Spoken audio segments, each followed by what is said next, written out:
Evangelho de Marcos, capítulo 12, do verso 13 ao 17, diz assim: enviaram-lhe alguns fariseus e herodianos, para que o apanhassem alguma palavra. Aproximando-se, disseram-lhe: mestre, sabemos que és verdadeiro, e não deixas que ninguém te influencie, porque não julgas pela aparência dos homens, mas ensinas o caminho de Deus segundo a verdade. É correto pagar tributo a César ou não? Devemos ou não devemos pagar? Mas percebendo a hipocrisia deles, Jesus lhe respondeu: por que me colocais à prova? Trazei-me um denário para que eu o veja. E eles trouxeram. Jesus lhe perguntou: de quem é esta imagem e inscrição? Eles responderam: de César. Então Jesus lhes disse: dai a César o que é de César, e a Deus o que é de Deus. E admiravam-se dele. Amém? Vamos orar mais uma vez. Senhor, nós te agradecemos pela tua palavra, pelo Evangelho de Marcos, esse texto tão poderoso, inspirado pelo teu Santo Espírito, que chegou até nós. Pedimos que o Senhor fale conosco por meio da pregação, use a minha vida, tenha misericórdia de nós, ó Deus, que nós possamos conhecer mais sobre Jesus Cristo essa noite. Que haja salvação em nosso meio, em nome de Jesus. Amém. Como deve ser a nossa relação com o governo, com o Estado? Eu fico admirado de ver a providência de Deus. Nós estamos pregando o Evangelho de Marcos, e exatamente hoje, depois do que aconteceu ontem, em nosso país, do que vem acontecendo, Deus nos prepara um texto que fala sobre a nossa relação com o Estado, com o governo. E eu acredito que muitos de nós têm dúvidas de como nós devemos nos relacionar com o governo, com o Estado. É bem provável que em nossas igrejas, em nossa igreja aqui hoje, Bardim Marambá, existam pessoas que trabalhem por governo. Minha esposa, por exemplo, trabalha para o governo, ela trabalha no Correio. O Gustavo trabalha no IPEM. IPEM é um órgão do governo. Nós temos aqui professoras que trabalham para o governo.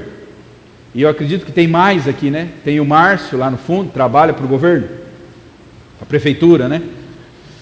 E nós temos pessoas que já trabalharam para o governo e que hoje estão aposentadas.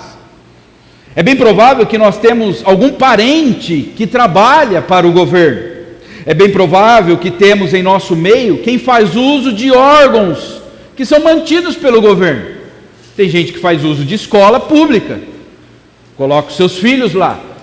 Tem pessoas aqui, eu acredito, que fazem uso da saúde pública, o SUS. Tem gente que faz uso dos Correios, por exemplo, que é um órgão também do governo. Banco do Brasil, um órgão do governo. Como deve ser a nossa relação com o governo? De que maneira nós devemos nos relacionar com o Estado? Então, nós vamos ver hoje que Jesus Cristo ele nos mostra que nós devemos ter uma relação de obediência para com o Estado. E nós também devemos ter uma relação de obediência para com Deus. Mas nós somos falhos. Nós temos dificuldades de obedecer o governo e nós temos muito mais dificuldades de obedecer a Deus. Por isso Jesus Cristo ele morreu para que nós pudéssemos hoje servir tanto a nossa sociedade quanto a Deus. Jesus Cristo morreu para que nós pudéssemos obedecer tanto ao Estado quanto a Deus. É isso que nós vamos ver hoje. Jesus ele enfrenta um ataque, irmãos. É isso que nós vamos ver. Primeiro ponto hoje é: Jesus enfrenta um ataque de pessoas legalistas, que podem ser denominadas também de religiosos, e dos antinomistas, que podem ser denominados como os seculares, pessoas seculares. Nós vamos entender isso, essas palavras. O que é antinomista, o que é legalista, certo? Então, em primeiro ponto, Jesus enfrenta um ataque de pessoas religiosas, legalistas, e de antinomistas, pessoas que são contrárias às normas, às leis de Deus. Versículo 13 e 14 diz: enviaram-lhe alguns fariseus e herodianos. Guarde bem essas duas palavras. Para que o apanhassem alguma palavra, aproximando-se, disseram-lhe: Mestre, sabemos que és verdadeiro, que não deixas que ninguém te influencie, porque não julgas pela aparência dos homens, mas ensinas o caminho de Deus segundo a verdade. É correto pagar tributo a César ou não? Devemos ou não devemos pagar? Nós estamos vendo Jesus sendo atacado várias vezes. Nós vimos no sermão passado sobre o livro de Marcos que um trio tentou pegar Jesus: os fariseus, os escribas e os anciãos. Esse trio do mal, essa tríade maligna, eles eram amigos, pensavam de forma comum, eles estavam unidos num só propósito. Agora nós vemos uma dupla estranha vindo atacar Jesus. Os escribas, os fariseus anciãos, eles criam nas mesmas coisas. Agora nós vemos uma dupla estranha: fariseus e herodianos. Lembrando, os fariseus, eles fazem parte de uma seita do judaísmo. Eles são religiosos. Os herodianos, como o nome já diz, eles são do partido de Herodes. Lembrando que Herodes era um rei fantoche. Ele era um rei que não era rei, só simbolicamente. Quem governava mesmo era Tibério César, do Império Romano. Mas colocou Herodes lá como, para dar colocou ele como um fantoche. Ele representa os judeus, e ele é um rei, mas que está submisso a Roma. E havia um povo que andava com Herodes e que concordava com o governo de Roma. Eles são chamados de herodianos. Eles eram liberais religiosos. O que isso quer dizer? Eles acreditavam que você pode viver de qualquer jeito. Não precisa obedecer às leis de Deus. Deus é bom, Deus é amor. Pode casar homem com homem? Pode, não tem problema. Mulher com mulher? Pode. Deus é amor, gente. Esses são os herodianos. Eles são antinomistas. O que é antinomista? É anti-normas, anti-leis. Os fariseus não, eles são legalistas. Eles acreditam o seguinte: para ser salvo, tem que obedecer à lei de Deus. Se eu não cumprir os mandamentos, eu não serei salvo. Então eu tenho que dar o dízimo, eu tenho que ir no culto, eu tenho que orar, eu tenho que jejuar, eu tenho que dar esmolas, para que eu possa ser salvo. Agora, os fariseus, eles são totalmente contrários ao governo de Roma. São inimigos de Roma. E agora eles estão juntos com quem? Com os herodianos. Por isso que é uma dupla muito estranha. Não havia dois grupos que se opusessem mais do que os fariseus e herodianos. Eles eram inimigos mortais. É tipo, imagine assim, imagine um representante da esquerda política brasileira, um grande nome aí, pensou? Esse aí. Agora imagine um grande nome, um representante da direita brasileira política. Imaginou? Então, agora imagine esses dois se juntando, fazendo um acordo, uma aliança. É isso que está acontecendo aqui. São dois partidos totalmente opostos, mas agora eles estão unidos para destruir, para apanhar, para armar uma armadilha para Jesus. Esse é o objetivo deles. O versículo 13 diz: enviaram-lhe alguns dos fariseus e herodianos para que apanhassem em alguma palavra. Essa palavra apanhar é armar uma armadilha. E como eles aprontam essa armadilha? De que maneira? Eles vão usar do elogio.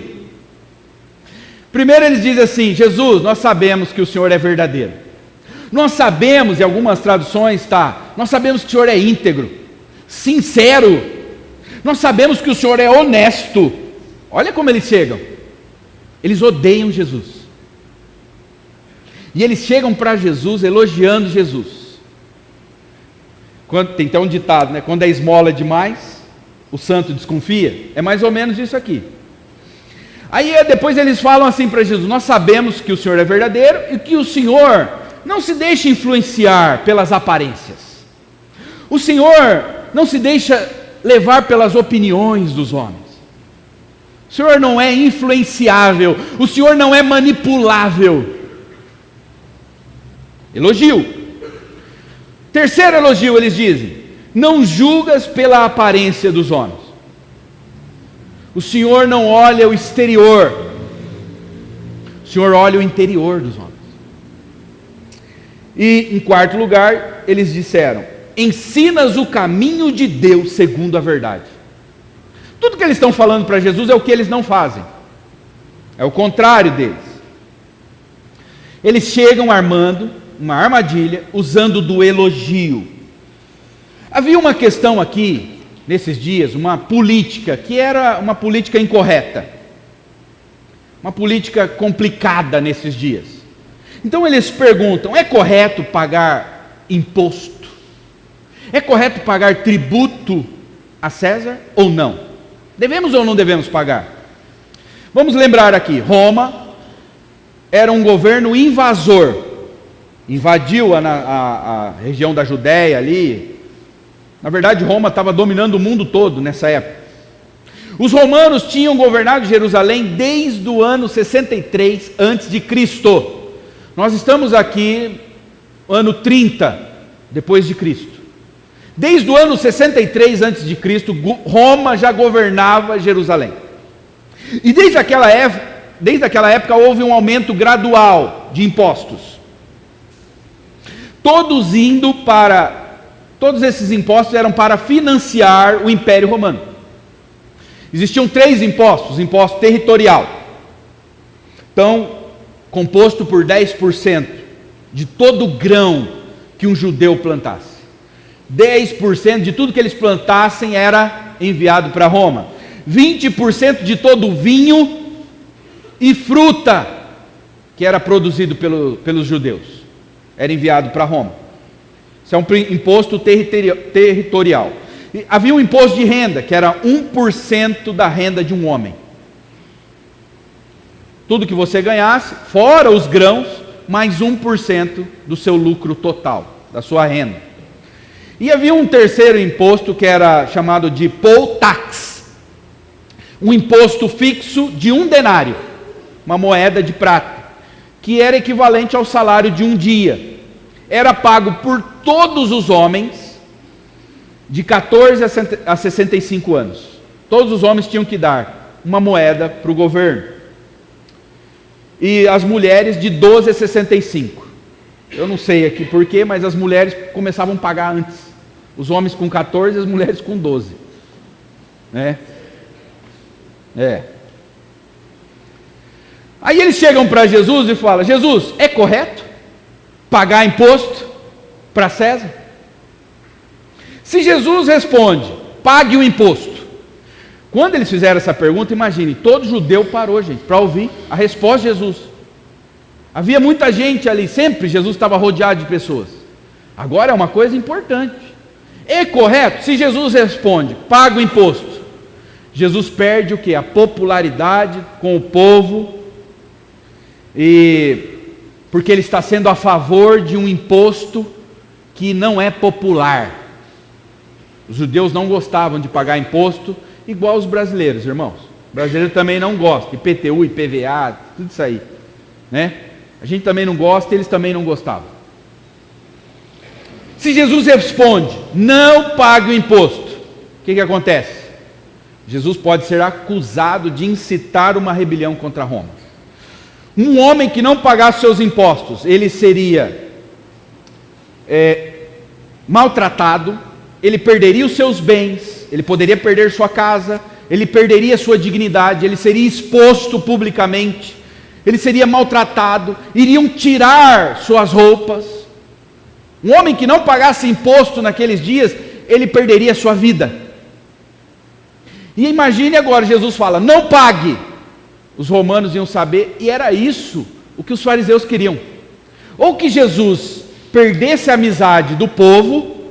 Se Jesus fala: pague imposto, o povo vai falar: ah, Jesus está do lado dos romanos. Agora, se Jesus fala: não pague, os romanos iam ficar bravos e iriam matar Jesus. Veja que os herodianos e os fariseus agora, eles vieram bem preparados para atacar Jesus. O que nós podemos aprender? O que nós percebemos é que Cristo, Ele vai desagradar esses dois grupos, os legalistas religiosos e os antinomistas, aqueles que não querem cumprir lei nenhuma, não querem obedecer a Deus, querem deixar a vida ser levada de qualquer jeito, querem viver na imoralidade, querem liberdade. Os que creem que a salvação é por meio das obras são os legalistas. E os que creem que não precisam seguir a lei de Deus, Jesus vai desagradar esses dois grupos. Jesus vai agradar os legalistas. A salvação é pela graça de Deus. É isso que ele vem ensinando. Não é pelo que você faz, como nós vimos hoje no catecismo. O homem não consegue obedecer à lei de Deus. Ele não pode ser salvo por obedecer à lei, porque ele não consegue. A Bíblia vai dizer, se você falhar em um ponto da lei, você quebrou toda a lei. Um ponto. Falhou em um, todos. Por isso que nós começamos nosso culto já pedindo perdão, fazendo confissão de pecados, porque a gente não consegue guardar a lei. Agora imagine os religiosos, eles confiavam em si mesmos, e aí Jesus diz, não dá, vocês não conseguem, a salvação é de graça, não é pelo que vocês fazem, e eles tinham orgulho de fazer, eles se achavam bons, os fariseus. Agora os antinomistas, Jesus vai dizer assim, a salvação é pela graça, mas se você foi salvo, você vai produzir frutos, não tem como viver de qualquer jeito. Se você foi salvo, você vai deixar de ser imoral. Se você foi salvo, aquele que roubava não roube mais, vai trabalhar com as mãos e vai ajudar ainda os outros. Se você foi salvo, você vai ser fiel à sua esposa. Se você foi salvo, não tem esse negócio de homem com homem, mulher com mulher. Se você foi salvo, você vai ser uma pessoa, um bom funcionário, um bom aluno, um bom filho, um bom marido, porque você não foi salvo pelas obras, mas a salvação, a divina semente, entrou no seu coração, então você vai produzir agora. Você vai produzir bons frutos, e isso aí incomoda os seculares, os antinomistas, os que não querem viver de qualquer jeito. Você não pode mais encher a cara, meu amigo. A Bíblia fala, não vos embriagueis com vinho, em que há dissensão, mas enchei-vos do Espírito Santo. Você não pode mais andar de qualquer jeito. Suas roupas têm que mudar, a sua linguagem tem que mudar, tudo tem que mudar na sua vida. Porque você foi salvo. Porque o Espírito Santo agora mora dentro de você. E aí, os antinomistas não querem ouvir isso. Não querem. Então, esses dois grupos, eles vão ficar revoltados com Jesus. E hoje não é diferente. Porque todas as religiões, todas, pensa aí, todas as religiões do mundo são legalistas. Todas as religiões do mundo, elas ensinam o seguinte, que uma pessoa é salva pelo que ela faz. Então, Cristo vai ofender essas pessoas. E todos os que não têm religião, os que são sem religião, eles não querem obedecer à lei de Deus. Eles querem viver de qualquer jeito. Aí alguns pensam assim, nós temos que ser amigáveis. Nós temos que tentar ser amigáveis. Irmãos, eu vou dizer uma coisa para vocês. Não dá para ser amigável. Não dá. Por quê? Porque a mensagem da cruz ela é ofensiva. Não tem como. Você vai desagradar esses dois grupos. Os legalistas e os sem religião. Os religiosos e os sem religião. Você vai desagradar esses dois grupos. Pelos religiosos nós vamos ser chamados, sabe do quê? Porque os religiosos eles acreditam, quanto mais eu faço, mais eu tenho mérito.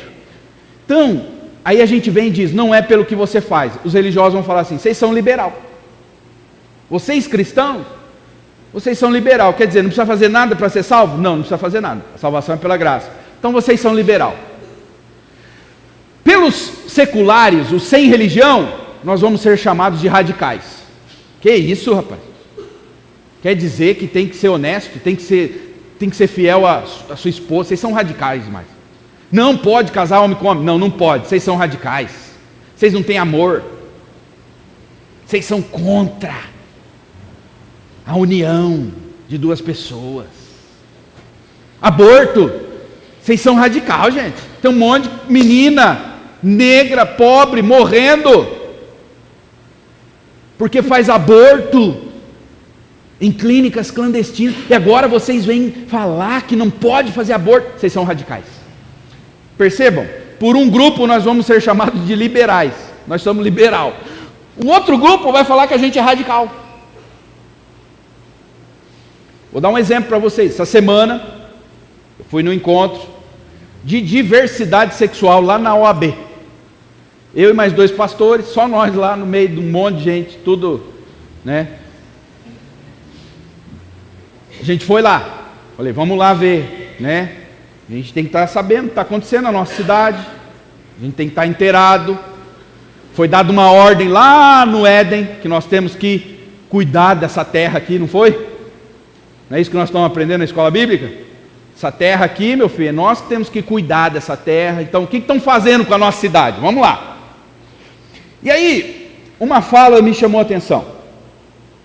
E o palestrante, né, estava falando, ele falou assim, gente, nós temos que cuidar com a discriminação. Lembra que eu falei para vocês outro dia sobre tolerância? A palavra tolerância, ela mudou o sentido? No passado, tolerar significava assim, ó, eu aceito que você pense diferente de mim, mas eu tenho o direito de discordar de você. Eu sou tolerante, nós vamos conviver, você tem o direito de expor suas ideias e eu tenho o direito de expor as minhas.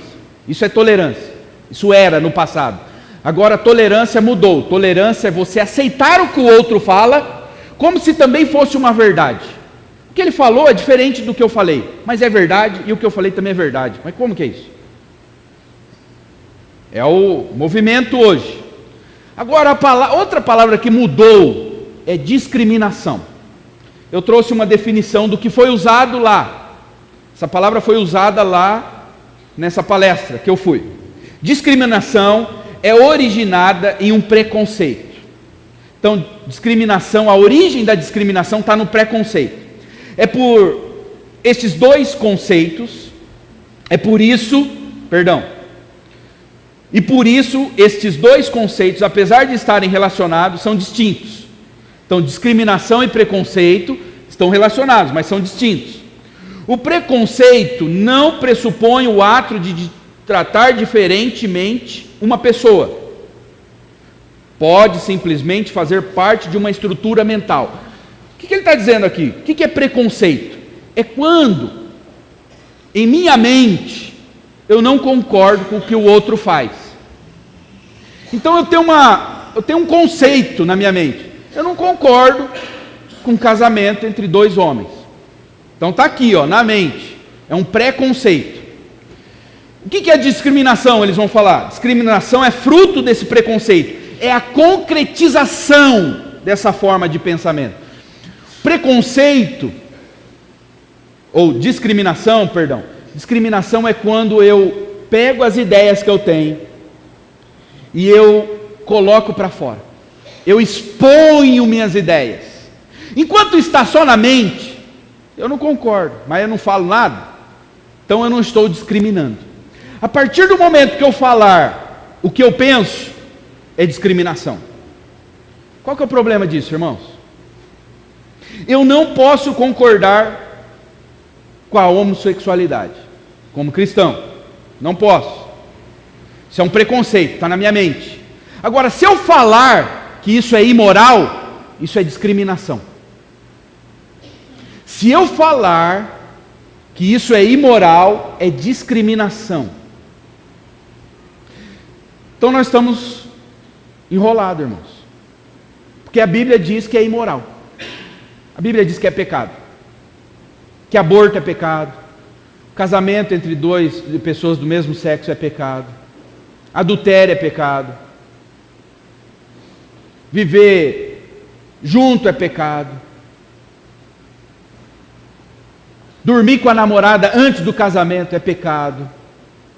Só que se nós falarmos isso, segundo o novo conceito de discriminação, nós estamos discriminando as pessoas. Olha a situação que nós estamos hoje. As leis estão correndo, irmãos. O Estado está batalhando. Eu fui lá nessa palestra, um monte de coisa que eu não sabia, que são leis que já foram aprovadas, algumas estão sendo lutadas, né? As pessoas estão lutando para aprovar estas leis, e às vezes a gente está alienado, a gente não sabe o que está acontecendo, e não vai chegar um momento, irmãos, que não vai dar para ser amigos de todos, dos herodianos e dos fariseus. Nós vamos ter que desagradar. Se a gente for fiel mesmo à palavra de Deus, nós vamos desagradar. Temos que estar preparados para as armadilhas.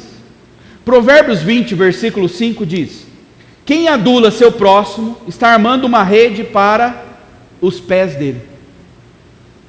Quem adula o seu próximo está armando uma rede para os pés dele. Os fariseus chegaram como? Elogiando Jesus. Os herodianos chegaram como? Elogiando Jesus. Nós temos que tomar cuidado. Quando o povo começar a falar muito, nossa, a igreja é uma bênção, né?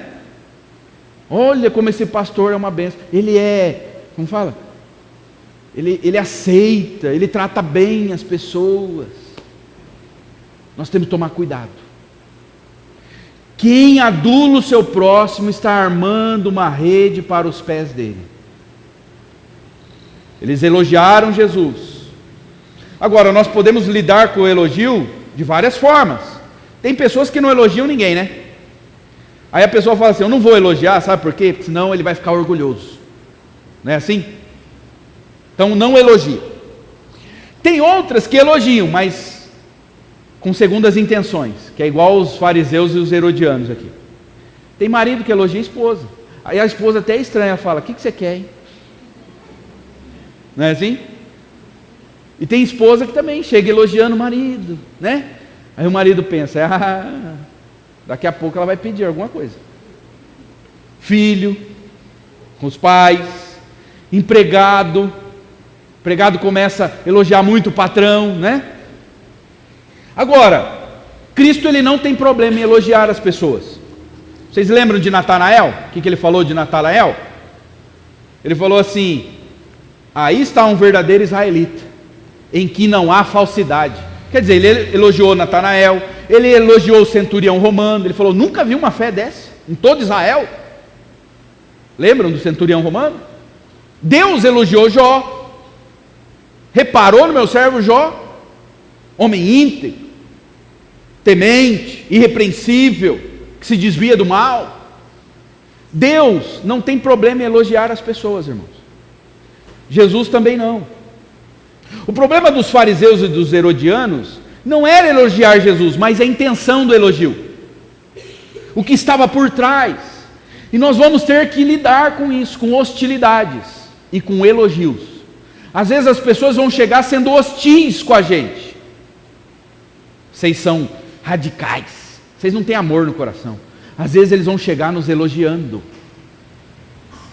nos adulando. Nossa, como você tem a mente aberta, não é assim? Às vezes a pessoa fala, nossa, como esse pastor tem uma mente aberta. Cuidado. Aí eu falo assim, você precisa saber tudo que eu creio, antes de falar isso aí. Porque enquanto eu falo o que não te ofende, eu sou legal. Mas no dia que eu falar uma coisa que você não concorda, aí eu sou radical, eu não tenho a mente aberta. Eu sou antiquado. Nós temos que tomar cuidado. Às vezes o ataque vai vir em forma de elogio, e às vezes em forma de hostilidade. E você? Em algum momento, você tem que estar preparado para isso. Em algum momento você vai ser maltratado por causa da sua fé, simplesmente por você pregar sobre a cruz de Cristo. Em algum momento você vai ser maltratado. 1 Coríntios 1:23 diz, nós porém pregamos a Cristo crucificado, o qual de fato é escândalo para os judeus. Olha lá, os religiosos vão falar, isso é um escândalo. Isso é um escândalo. Como já se viu? A gente é salvo de graça, sem fazer nada? É. E loucura para os gentios. As pessoas sem religião vão falar assim: vocês são loucos. Um outro grupo vai falar: eles vão ficar escandalizados. Simplesmente se nós pregarmos sobre a cruz de Cristo. Se você nunca foi hostilizado por sua fé, talvez seja porque você nunca expôs sua fé. Talvez você nunca colocou sua fé para as pessoas. O que você crê? Por isso que você não foi hostilizado. 1 Pedro 2, versículo 7 e 8 diz: portanto, para vocês os que creem, esta pedra é preciosa. Que pedra ele está falando aqui? Jesus Cristo. Mas para os que não creem, a pedra que os construtores rejeitaram tornou-se pedra angular, e pedra de tropeço e rocha que faz cair. Para quem crê, Jesus é uma pedra angular. Mas para quem não crê, Jesus é uma pedra de tropeço.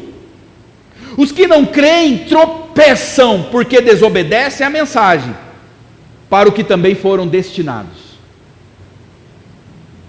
Simplesmente, se nós simplesmente pregarmos sobre Jesus Cristo, nós vamos ser rejeitados e hostilizados. Só de pregarmos a cruz, porque a cruz ela ofende. A cruz ela diz o seguinte: você, meu amigo, você é terrível. Quem gosta de ouvir isso? Você é tão pecador, tão sujo, que você não consegue salvar a si mesmo. Olha isso aí por orgulho da pessoa. Então Jesus precisou vir e morrer no teu lugar. A cruz ela é ofensiva por si só. E a cruz vai dizer também: você não pode viver de qualquer jeito. Porque olha como Deus trata o pecado. Olha para a cruz. Está vendo como Deus ele odeia o pecado? Olha o que ele fez com o filho dele. Porque os nossos pecados estavam sobre o filho dele. Então você não pode andar também de qualquer jeito. Você não pode viver de qualquer jeito. A pregação da cruz por si só ela é ofensiva.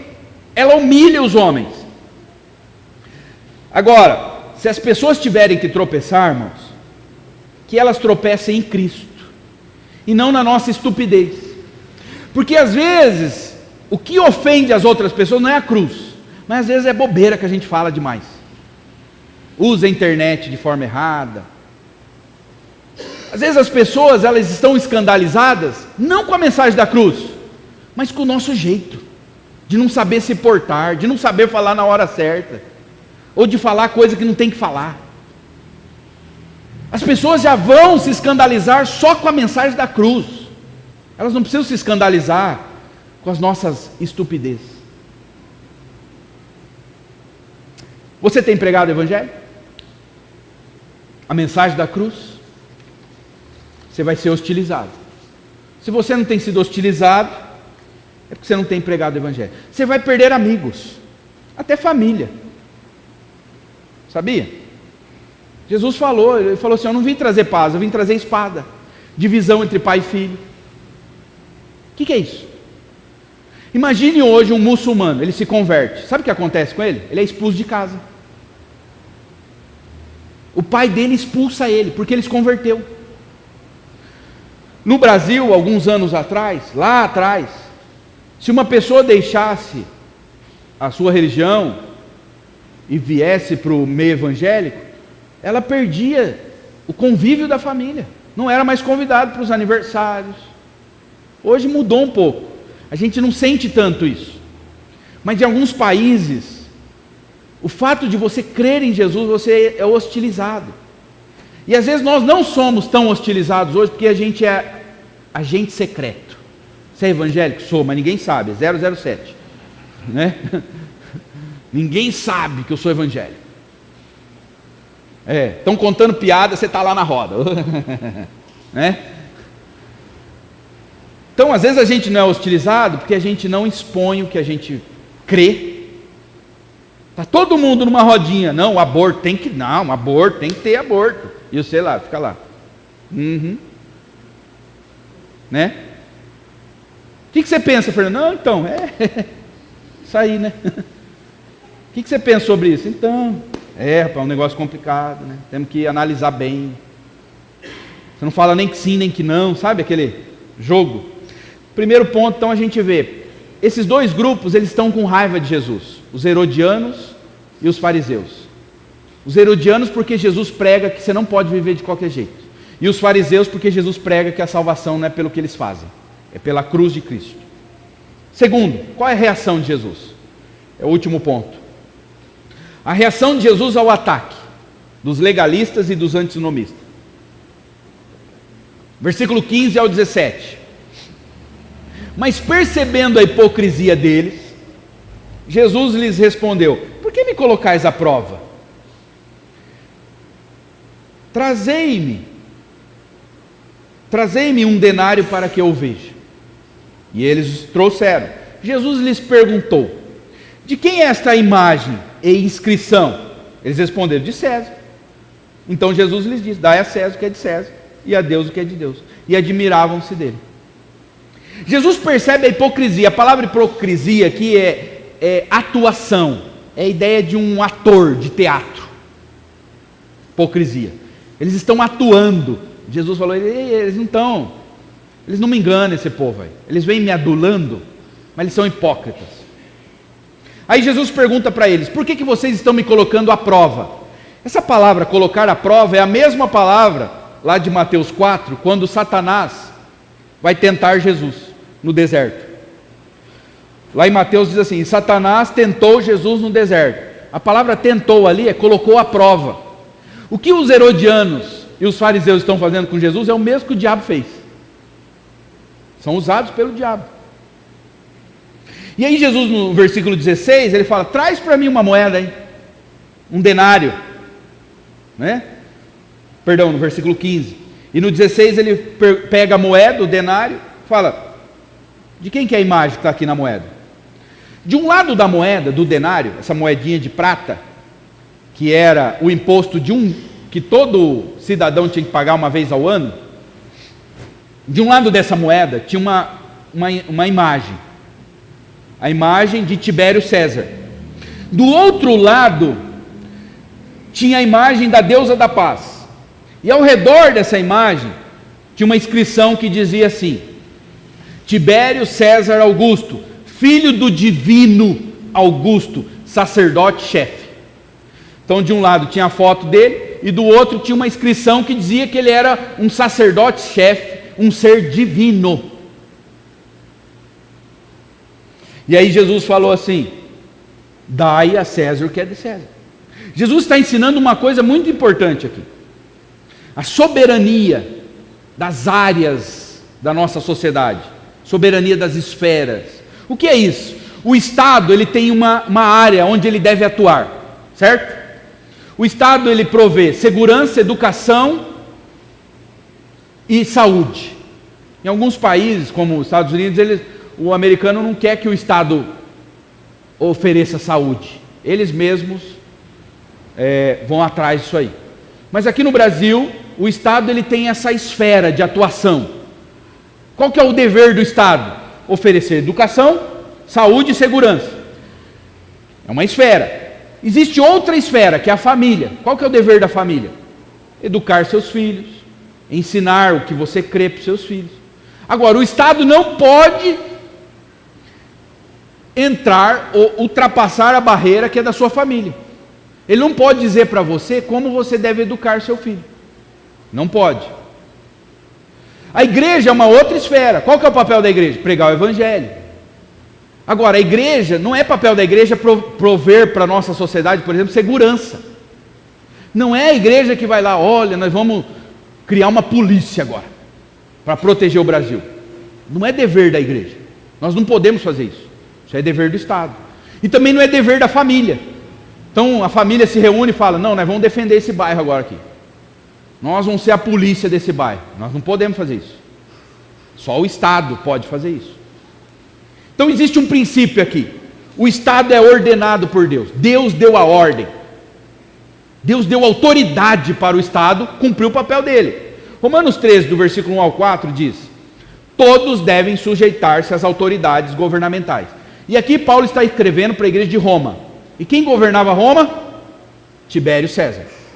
Paulo está falando: todos devem sujeitar-se às autoridades governamentais, pois não há autoridade que não venha de Deus. As autoridades que existem foram por Ele estabelecidas. Portanto, aquele que se rebela contra a autoridade está se colocando contra Deus. Se você é contra o Estado, você está indo contra o próprio Deus, que o instituiu. E aqueles que assim procedem, trazem condenação sobre si mesmos, pois os governantes não devem ser temidos, a não ser pelos que praticam o mal. Você quer viver livre do medo da autoridade? Pratique o bem, e ela o enaltecerá, pois é serva de Deus. O Estado é serva de Deus para o seu bem. Mas se você praticar o mal, tenha medo, pois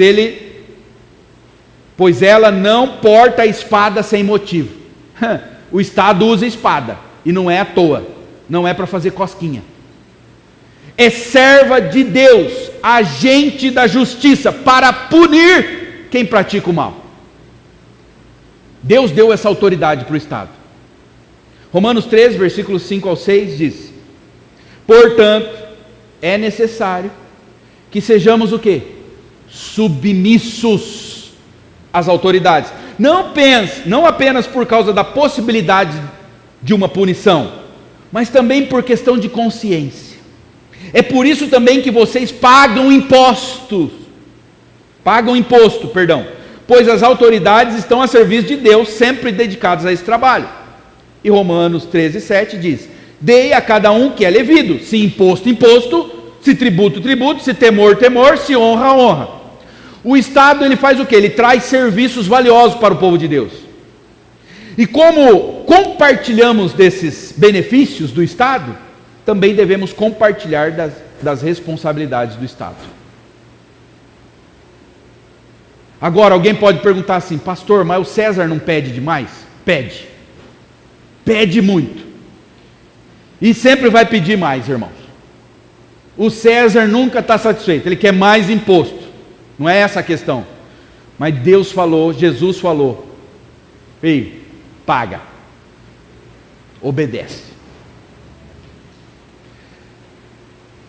Agora, a obediência a César é ilimitada? Nós temos que obedecer a César sem limite nenhum? Não.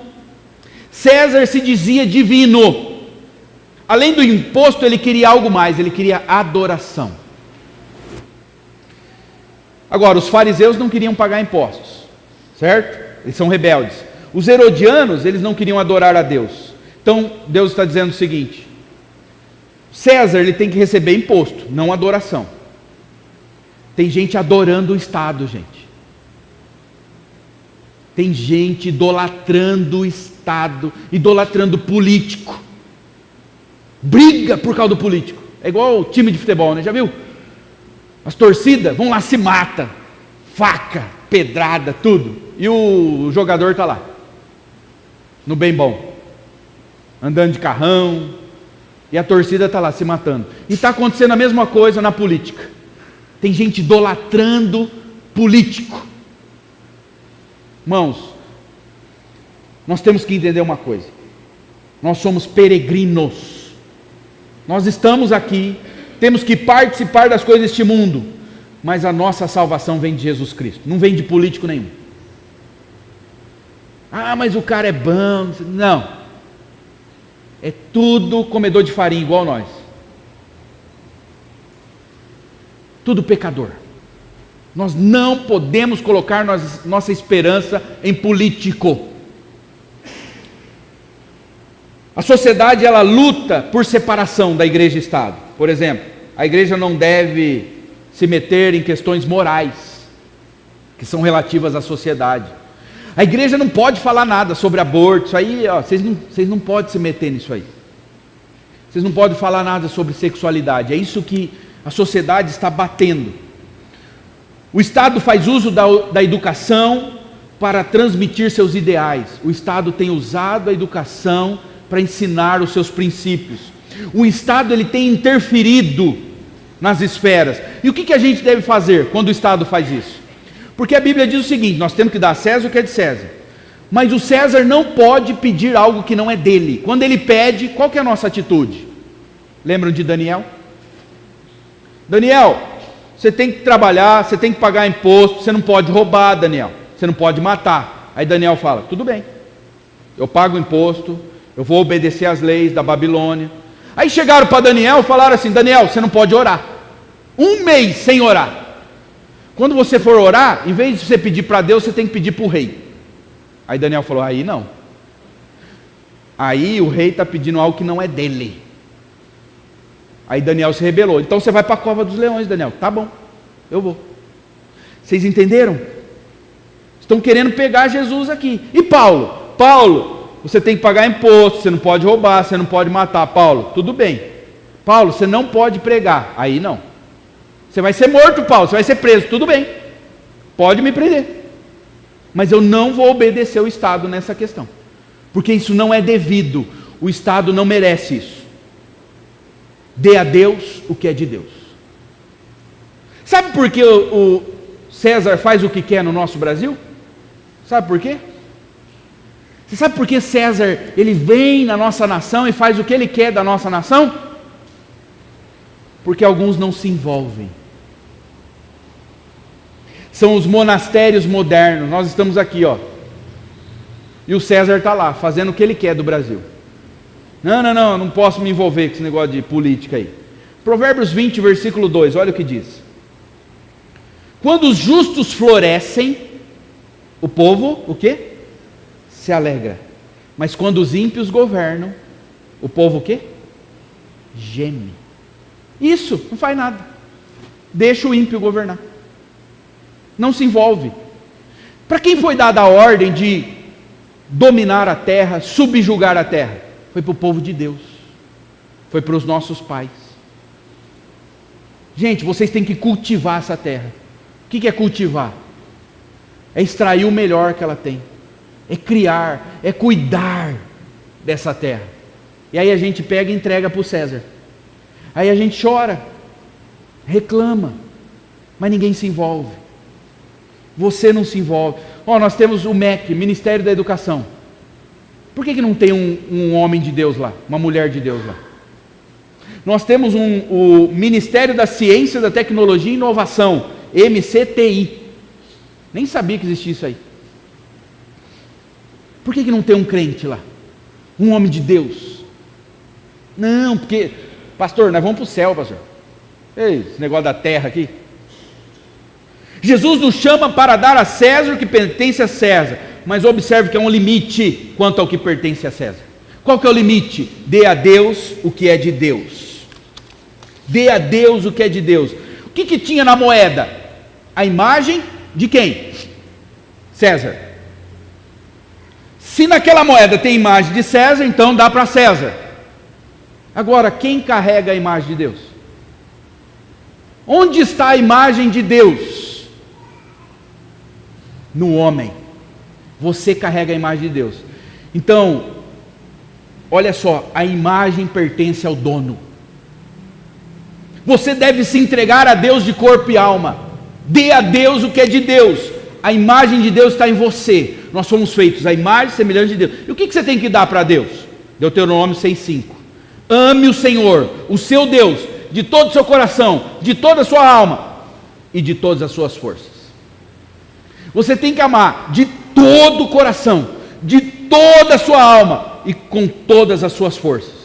Aí eu pergunto, você tem feito isso? Você tem feito isso? Você ama a Deus assim? Se você não tem feito, então você não está dando a Deus o que é de Deus. Então você tem uma dívida. Você pode até estar em dia com César, mas não está em dia com Deus. Quando você não dá a César o que é de César, o que acontece?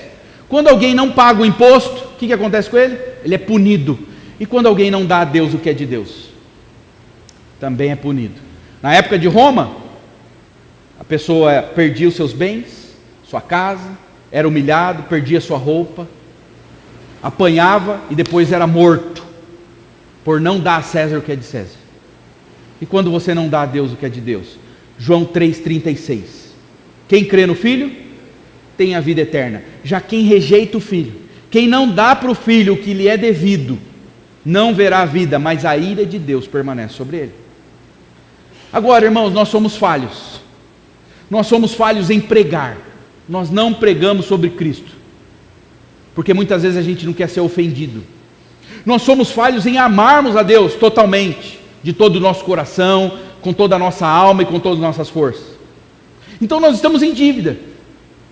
Nós temos uma dívida com Deus. Então Cristo vem e paga essa dívida. Porque nós não somos capazes de perfeitamente amar a Deus, com todo o nosso coração. E Cristo, vendo que nós tínhamos essa dívida, Ele veio e pagou a dívida. Eu vou pagar a dívida. Cristo, vendo que a justiça do Pai estava clamando, a justiça de Deus está clamando, Ele foi lá e saciou ela. Cristo foi morto pelo governo corrupto de César. Cristo deu a Deus o que era de Deus. Deus, Ele merece todo o amor, nós não somos capazes de dar. E daí Cristo falou: então eu dou por eles, eu pago, eu vou dar no lugar deles. O pagamento foi aceito por Deus. E qual é a prova de que o pagamento foi aceito? Jesus ressuscitou. Jesus ressuscitou e se assentou à direita de Deus.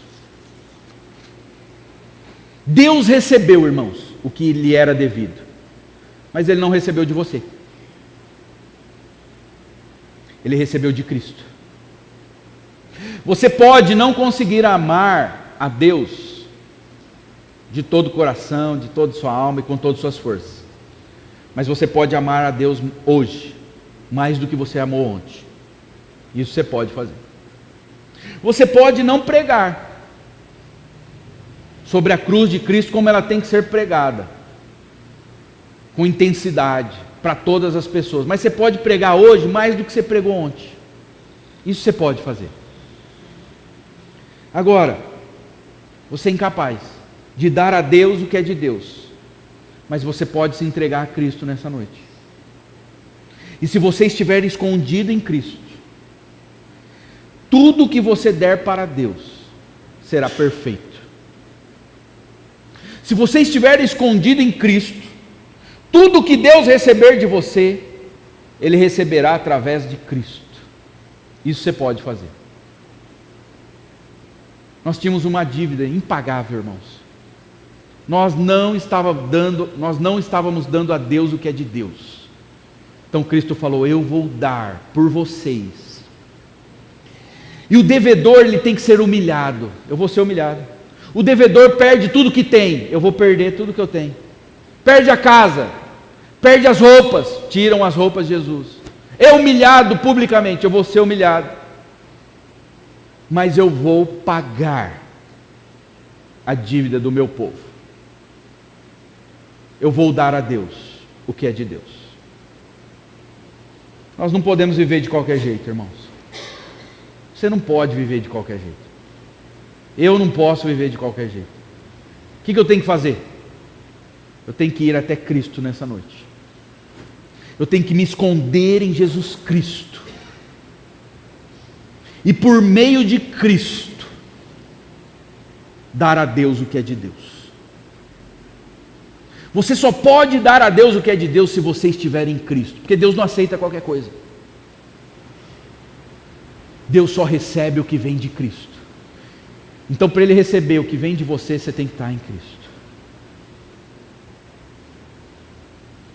E o César, se ele também não cumprir o que ele tem que fazer, ele vai se ver com Deus. Se o César não cumprir com o papel dele, que Deus deu para ele, ele vai se ver com Deus. Qual que é o nosso papel em relação a César? Dar a César o que é de César. Desde que César não peça algo que não é dele. Quando César exige de nós algo que não é dele, que é de Deus, aí nós não damos a ele. Seremos punidos, presos. Mais importa, como diz os apóstolos, obedecer a Deus do que aos homens. Amém? Vamos orar.